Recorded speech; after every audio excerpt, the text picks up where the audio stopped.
और आगे महर्षि जी क्या लिखते हैं, क्या ब्रह्मचर्य की महिमा का गान करते हैं, आश्चर्य। कहते हैं वीर्य की रक्षा में आनंद और नाश करने में दुख प्राप्ति भी जना देनी चाहिए। तो ऋषि जी लिखते हैं कि 5 या 8 साल के बच्चे को माता पिता का कर्तव्य बनता है कि वो अपने बच्चे को वीर्य की रक्षा में आनंद और वीर्य के नाश में दुख प्राप्ति बता दे, अच्छी तरह से खोल करके बढ़िया तरह से। ये माता पिता कर्तव्य है। और आगे लिखा, जैसे देखो जिसके शरीर में सुरक्षित वीर्य रहता है। अब देखो, अब वीर्य की सुरक्षा के लाभ बताएंगे ऋषि जी कि ब्रह्मचर्य के लाभ क्या हैं, वीर्य रक्षा के लाभ क्या हैं। अब ये बताने वाले हैं। क्या कहा कि देखो जिसके शरीर में सुरक्षित वीर्य रहता है तब उसको आरोग्य, आरोग्य का मतलब रोग नहीं फटकते, अर्थात रोग के कारण तक नष्ट हो जाते हैं। कारण ही नहीं रहेंगे तो रोग कहां से आएंगे। तो कहते शरीर में रोग आने के कारण ही नहीं रहते, आरोग्य हो जाता है। कहते आरोग्य, बुद्धि, उसकी बुद्धि बढ़ती है, बल, बल बढ़ता है, पराक्रम, पराक्रम कहते हैं कठिन से कठिन कार्यों को भी एक शक्ति के साथ करना, उत्साह के साथ करना। तो कहते हैं उसका पराक्रम बढ़ के बहुत सुख की प्राप्ति होती है। बहुत सुख शब्द प्रयोग किया है, यानी कि ब्रह्मचर्य पालन करोगे तो क्या बढ़ेगा, आरोग्य, बुद्धि, बल, पराक्रम और आपका सुख बढ़ता जाएगा, ये सब बढ़ेंगे। आगे ऋषि जी क्या लिखते हैं, कहते जी वीर्य के लाभ तो बता दिए, ब्रह्मचर्य के लाभ तो बता दिए, पर अब ब्रह्मचर्य रक्षा हो कैसे। अब ऋषि ये बताते हैं। देखो ऋषियों की कितनी बड़ी वैज्ञानिकता है, कितनी बड़ी रिसर्च करी उन्होंने। कहते जी वीर्य के लाभ तो बता दिए ब्रह्मचर्य रक्षा के, पर अब ब्रह्मचर्य पालन करें कैसे। अब वो बात सुनो कैसे लिखी है। कहा कि विषयों की कथा, कहता विषयों की कथा ना करें। 5 विषय होते हैं मुख्य। आंखों का विषय है, देखना है, सुनना है, स्पर्श करना है, चखना है, ये हमारे विषय होते हैं। सुनना है, कहते हैं गंदी बातें कभी चर्चा ना करें विषयों की। उसका रंग ऐसा है, उसका रूप ऐसा है, उसके ये अंग ऐसे हैं, उसकी त्वचा ऐसी। कहते हैं किसी के अंग प्रत्यंगों या अश्लील बातों का कोई भी जिक्र ना करें, कोई भी विषयों की कथा नहीं करनी है, बेकार की अश्लील बातें कभी भी नहीं करनी है। दूसरे नंबर पर कहता विषयी लोगों का संग। कहता जो गंदे लोग हैं ना, अश्लील बातें करते हैं, जो विषयों में बेकार की बातों में फंसे रहते हैं, आसक्तिपूर्ण, कहते बिल्कुल ऐसे लिप्त लोगों का संग नहीं करना है। गंदे लोगों के संग से अकेला भला। तो ऋषि जी दूसरे नंबर पर लिखते हैं विषयी लोगों का संग, और तीसरे नंबर लिखते हैं विषयों का ध्यान। कहता विषयों का ध्यान नहीं करना है, गंदी बातें नहीं सोचनी। जब कोई नौजवान ब्रह्मचर्य नाश करता तो कैसे करता है, विषयों का ध्यान तो करता होगा, गंदी बातें तो सोचता होगा। ये तो है नहीं कि कोई नौजवान ब्रह्मचर्य नाश करने के लिए या हस्तमैथुन करने के लिए तैयार हुआ हो और वो विचार करे कि हवन हो रहा है, वेद मंत्रों का उच्चारण हो रहा है, यज्ञ में आहुतियां डल रही हैं, ऐसे ऐसे विचार उठा के वो हस्तमैथुन करता हो। ऐसा ध्यान करता है क्या इन बातों का, वो बिल्कुल भी नहीं। वो अश्लील बातों का ध्यान करता है, गंदी बातें सोचता है। तो कहा तीसरे नंबर पर ऋषि जी लिखते हैं कि विषयों का ध्यान नहीं करना है। और चौथे नंबर पर कहते हैं स्त्री का दर्शन, स्त्रियों का दर्शन नहीं करना। दर्शन का मतलब ये नहीं है आंखें चली गई तो वापस ले आनी है, ये नहीं कि बार बार उसके अंगों को देखें, इसका ये कैसा है, इसका वो कैसा है, इसका ये अंग कैसा है, इसका ये अंग कितना छोटा है, ये अंग कितना बड़ा, ऐसा ध्यान नहीं करना है। कहता है स्त्रियों का दर्शन। फिर कहता है एकांत सेवन, स्त्रियों के साथ एकांत में सेवन भी नहीं करना। मैं कई बार बता चुका हूं बातें। एकांत में सगे भाई बहन की भी मना की ऋषियों ने, माता पुत्र और पिता पुत्र की मना की ऋषियों ने। एकांत सेवन। फिर आया संभाषण, जो कि छोरियां लगनी बातचीत करे ना, लड़कियों के साथ ज्यादा बातचीतें करते हैं, मुझे आपका ये अच्छा लगा, मुझे आपकी ये वो, कहते हैं संभाषण नहीं करना लड़कियों के साथ ज्यादा। फिर कहता और स्पर्श, और लड़कियों को स्पर्श भी नहीं करना है। तो ये बताए ऋषियों ने वीर्य की, ब्रह्मचर्य की रक्षा तभी होगी जब ये आप 8 चीजों से बचोगे। कौन कौन सी मैं फिर कहता हूं। पहले नंबर पर कहा विषयों की कथा, दूसरे नंबर पर कहा विषयी लोगों का संग, तीसरे नंबर पर कहा विषयों का ध्यान, चौथे नंबर पर कहा स्त्री का दर्शन, 5वें नंबर पर कहा स्त्रियों के साथ एकांत सेवन, छठे नंबर पर कहा है स्त्रियों के साथ संभाषण है, और सातवें नंबर पर कहा है स्त्रियों के साथ कोई किसी प्रकार का स्पर्श है, ये काम नहीं करना। ऋषि लिखते हैं आदि कर्म से ब्रह्मचारी लोग पृथक रहकर उत्तम शिक्षा और पूर्ण विद्या को प्राप्त होवें। ऋषि लिखते हैं कि ब्रह्मचारी इनसे पृथक रह करके विद्या को प्राप्त करें। और फिर आगे लिख दिया, पहले ब्रह्मचर्य का लाभ बताए, लाभ क्या है, फिर ब्रह्मचर्य पालन कैसे करें वो बताया, और तीसरे नंबर पर बता रहे हैं कि ब्रह्मचर्य पालन नहीं किया, ब्रह्मचर्य नाश किया तो उससे कितनी बड़ी हानि होगी। सुनो क्या लिखते हैं ऋषि जी, कहते हैं जिसके शरीर में वीर्य नहीं होता वह नपुंसक है, नपुंसक हो जाता है, उसके अंदर संतान पैदा करने की क्षमता नहीं रहती, उसके अंदर कामोत्तेजना उत्पन्न नहीं होती, बिल्कुल खत्म हो जाता, नपुंसक हो जाता है। कहता वह नपुंसक महाकुलक्षणी, मतलब उसके अंदर अच्छे लक्षण रहते ही नहीं, कुलक्षणी हो जाता है, सारे दोष उसके अंदर आ जाते हैं, गलत देखना, गलत बोलना, गलत सुनना, गलत चीजें करना। कहते महाकुलक्षणी, ब्रह्मचर्य का नाश करने वाला महाकुलक्षणी हो जाता है, तरह तरह के दोष आ जाते हैं उसमें, तरह अनेकों सारे बुरे लक्षण उसमें आ घेरते हैं। ये मैं नहीं कह रहा, ये ऋषि जी लिख रहे हैं। कहते हुए नपुंसक महाकुलक्षणी, और जिसको प्रमेय रोग होता है, अर्थात जिसको ये शिगर पतन है, धातु रोग है, ये वीर्य का निकल जाना है, थोड़ा सा बल लगा दे तब वीर्य निकल जाना, ये सब क्या है, ये सब गुप्त रोग किसके कारण है, ब्रह्मचर्य नाश के कारण तरह तरह के गुप्त रोग हो जाएंगे। ये बच्चे समझ ले ध्यान से, ब्रह्मचर्य नाश नहीं करना है। तो इसमें ऋषि जी लिखते हैं कि वह नपुंसक महाकुलक्षणी, और जिसको प्रमेय रोग होता है वह दुर्बल हो जाता, उसमें कोई बल नहीं रहता, निस्तेज, कोई तेज नहीं, निर्बुद्धि, और उसके अंदर बुद्धि भी नहीं रहती। ये ब्रह्मचर्य नाश के परिणाम हैं। और क्या क्या कहते हैं, फिर आगे लिखते हैं ऋषि जी, उत्साह, उसके अंदर कोई उत्साह नहीं रहता, किसी कार्य में रुचि नहीं होती उसकी, हमेशा अपने आप को ऐसा टूटा टूटा महसूस कराया जैसे खत्म हो रहा है, कुछ नहीं बच रहा।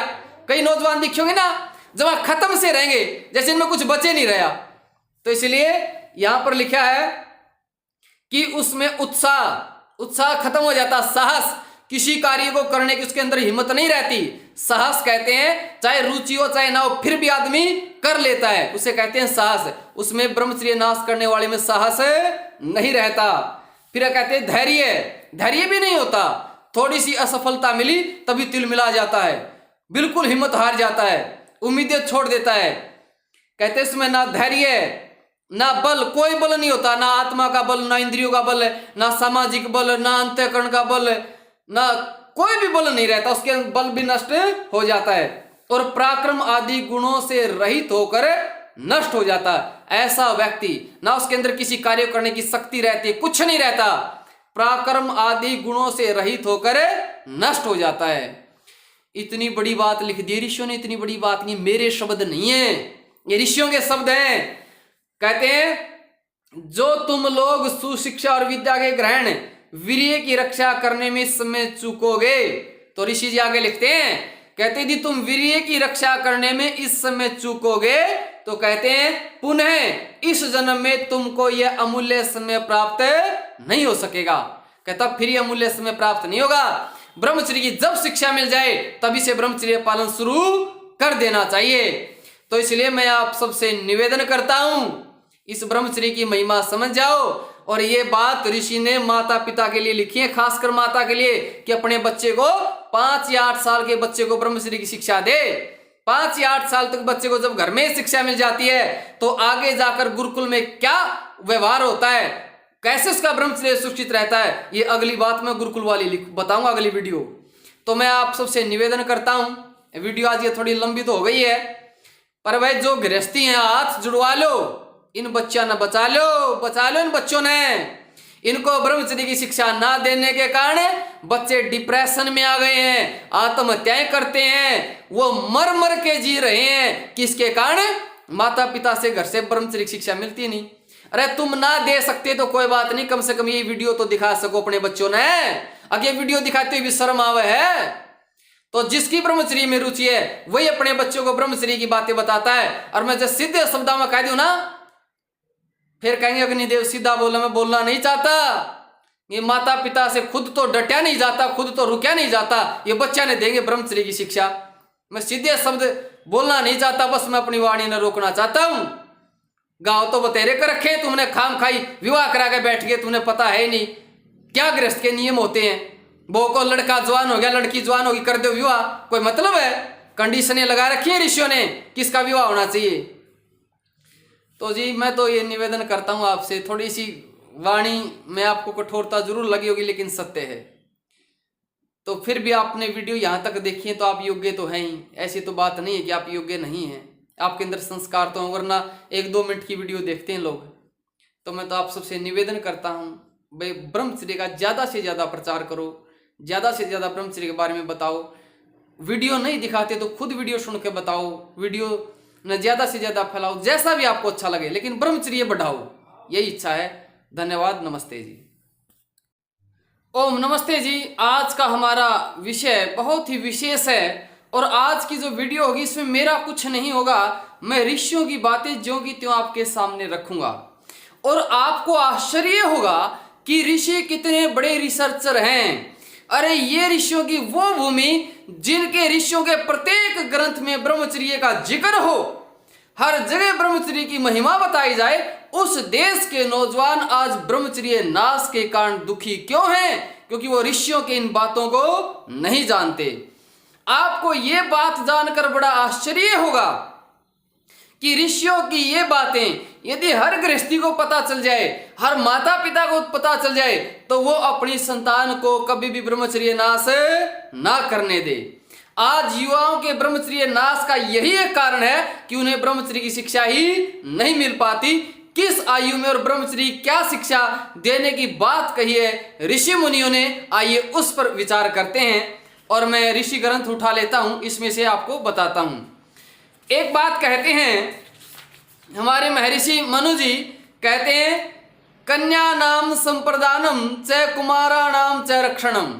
यहां पर यह बात कही गई है कि राजनियम और जाति नियम होने चाहिए कि 5वें अथवा 8वें वर्ष से आगे अपने लड़कों और लड़कियों को घर में न रख सकें। कहने का मतलब ये है 5 साल या 8 साल के बाद बच्चे को कहाँ भेज दिया जाए? गुरुकुल में। और उससे पहले 5 साल या 8 साल के बच्चे को घर पर ब्रह्मचर्य की क्या शिक्षा देने की बात कही है, ब्रह्मचर्य के बारे में क्या क्या सिखाने की बात कही है, आपकी आंखें खुली की खुली रह जाएंगी। ऋषियों ने इस ब्रह्मचर्य के ऊपर कितना ज्यादा बल दिया है और काम वासना की जड़ में प्रहार किया ऋषियों ने। लेकिन आज कोई ध्यान ही नहीं दे रहा माता पिता इन बातों की तरफ, किसी की रुचि नहीं इन बातों की तरफ। बच्चे डिप्रेशन में, उनको काम वासना सताती है, उनको तरह तरह के गुप्त रोग हो गए, माता पिता को चिंता ही नहीं। चिंता, पढ़ ले, ट्यूशन में जा, कोचिंग ले, इन बच्चों का टेंशन बना दिए। तो इसलिए आपको मैं ये निवेदन करता हूं, पढ़ो ऋषियों के ग्रंथ, क्या लिखते हैं सुनो। अब यहां पर बात माता की कही है कि माता क्या शिक्षा दे।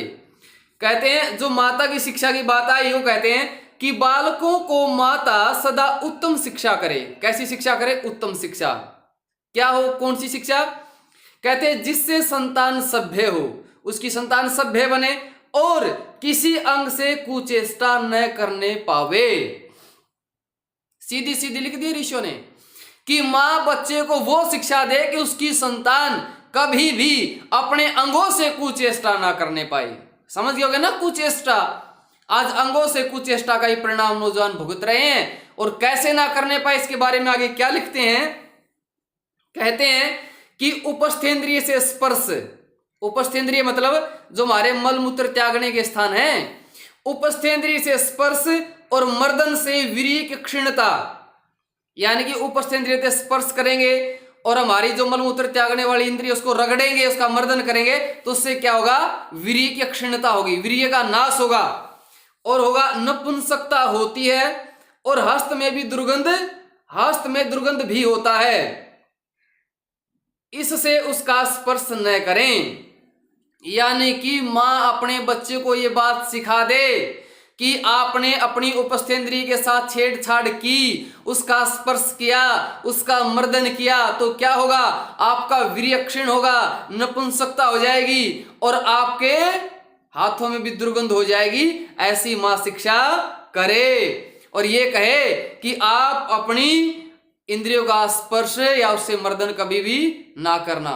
आश्चर्य है, आश्चर्य कितनी ऊंची बात कही है ऋषि मुनियों ने।